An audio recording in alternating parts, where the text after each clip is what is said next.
శుక్లాంబరధరం విష్ణుం శశివర్ణం చతుర్భుజం ప్రసన్నవదనం ధ్యాయేత్ సర్వవిఘ్నోపశాంతయేత్.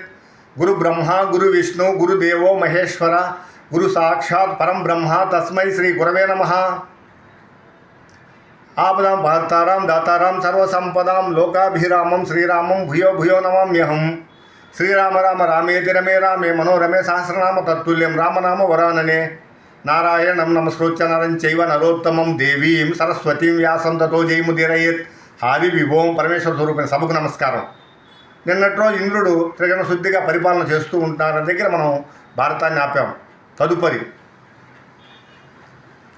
ఎప్పుడైతే దేవతల తాత్కాలిక గురువు విశ్వరూపుడిని సంహరించారో ఆ విశ్వరూపుడు తండ్రి త్వష్ట ప్రజాపతి ఒక హోమం చేశారు. ఆ హోమంలో సంకల్పం చెప్పారు, మా కుమారుని చంపిన ఇంద్రుడిని సంహరించే కొడుకు కావాలని చెప్పబోయి సరస్వతి కటాక్షం లేని కారణంగా ఆయన ఇంద్రుడి చేతిలో చనిపోయే కొడుకు కావాలని కోరుకుంటాడు. సంకల్పం. వృత్తాసురుడు జన్మించాడు. వృత్తాసురుడు తండ్రిని అడిగారు, ఏమి ఆజ్ఞ అని. ఒరే, మీ అన్నను వచ్చేసి ఇంద్రుడు చంపాడు, నువ్వు ఇంద్రుడిని చంపమంటాడు. అప్పుడు ఇంద్రుడిని చంపడానికి పోతూ ఉంటారు. ఇంద్రుడు పాపం పరిగెత్తుకుంటూ పోతూ ఉంటారు. ఆ వృత్తాసురుడు దెబ్బకి వైకుంఠానికి వెళ్ళి శ్రీ మహావిష్ణు శరణ కోరుతాడు ఇంద్రుడు. శ్రీ మహావిష్ణు అంటారు, ఇంద్రా, నీ దగ్గర ఉండే ఆయుధాలతో వాడు చావడరా, అందువల్ల నువ్వు వజ్రాయుధాన్ని తయారు చేయించు విశ్వకర్మ చేత. అంటే మీరు బ్రహ్మ విద్య సాధించారు కదా, దాన్ని ఎక్కడ దాచారు అన్నాడు. దదీచి మహర్షి దగ్గర దాచామని చెప్పాడు ఇంద్రుడు. దదీచి మహర్షి ఆ బ్రహ్మ విద్యను మననం చేసి హస్తికలలో హస్తిగతం చేశారు. అంటే ఎముకల్లో నిక్షిప్తం చేశాడు. ఇప్పుడు ఇంద్రుడు దదీచి మహర్షి దగ్గరికి వెళ్ళి అప్పుడు వాళ్ళ భార్య నిండు గర్భవతి. దదీచి మహర్షితో అంటున్నాడు ఇంద్రుడు, నా దేహాన్ని కాపాడుకోవడానికి నీ దేహాన్ని నాకు దేహి అని చెప్పని అడుక్కోవాల్సి వచ్చింది. దదీచి కూడా ఆయన ఎప్పుడో ఒకప్పుడు ఈ శరీరం పడిపోవాల్సి ఉందే, ఏదో ఎవరికో ఒకరికి ఉపయోగపడితే మంచిది కదా అని ఆయన సహస్రార చక్రం నుంచి ఆయన ప్రాణాన్ని వదిలి శరీరాన్ని ఇంద్రుడు ఆ ఎముకలన్నీ తీసుకొని విశ్వకర్మకి ఇస్తే ఆయన 100 అంచులు ఉండే వజ్రాయుధం తయారు చేసి ఇస్తారు. అప్పుడు ఆ వజ్రాయుధాన్ని ఆ నురుగులో తడిపి వృత్తాసురుడిని సంహరించారు. ఎవరు? ఇంద్రుడు. ఇప్పుడు మరి ఆయనకు బ్రహ్మత్య పాతకం చుట్టుకుంది. ఇప్పుడు ఆయనకి బ్రహ్మత్య పాతకం పోగొట్టడానికి ఎవరు సాయం చేయాల. వెంటనే ఆయన పరిగెత్తుకుంటూ మానస సరోవరం వెళ్తారు.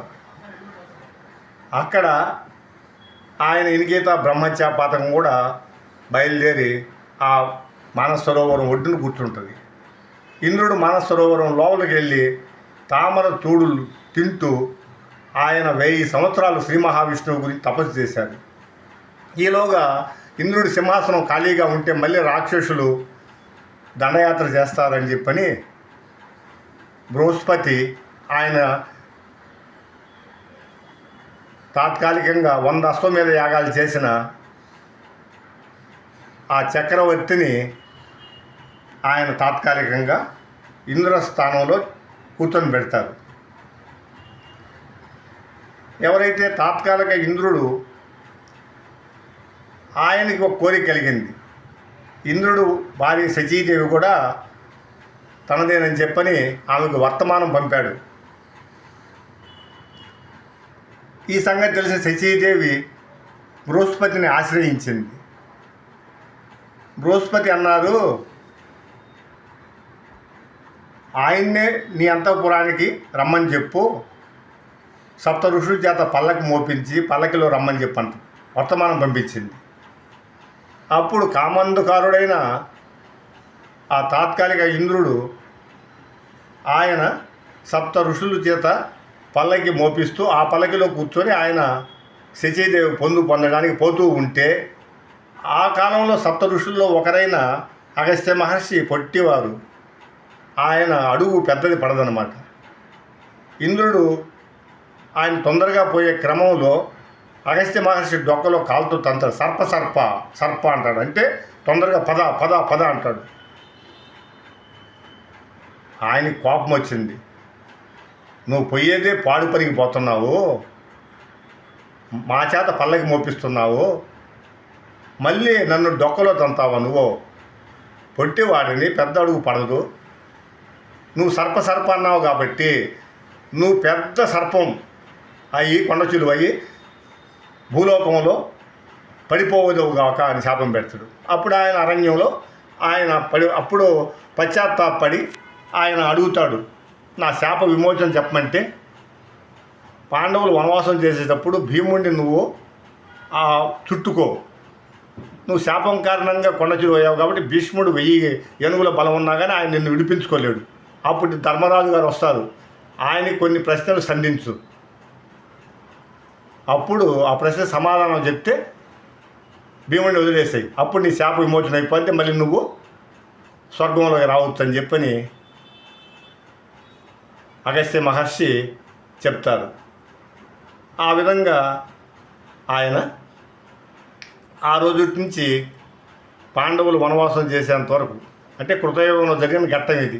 త్రేతాయుగం, ద్వాపర యుగంలో చివరిలో పాండవులు ఆ కామ్యక వనంలో వాళ్ళు అక్కడ వచ్చేసి అరణ్యవాసం చేసే కాలంలో మళ్ళీ భీష్ముడు వాళ్ళందరూ కూడా పాండవుల్ని అనుగ్రహించారు. తర్వాత భీముడిని ఆయన చుట్టుకోవడం, మళ్ళీ ఈయన ప్రశ్నలు సంధించడం, ఆ ప్రశ్నలకి ధర్మరాజు ప్రశ్నలకు సమాధానం చెప్తే ఆయన శాప విమోచనం, మళ్ళీ ఇంద్ర పదవులకి ఆయన స్వర్గంలోకి వెళ్ళిపోతారు. ఆ విధంగా జరిగిందన్నమాట ఘట్టం.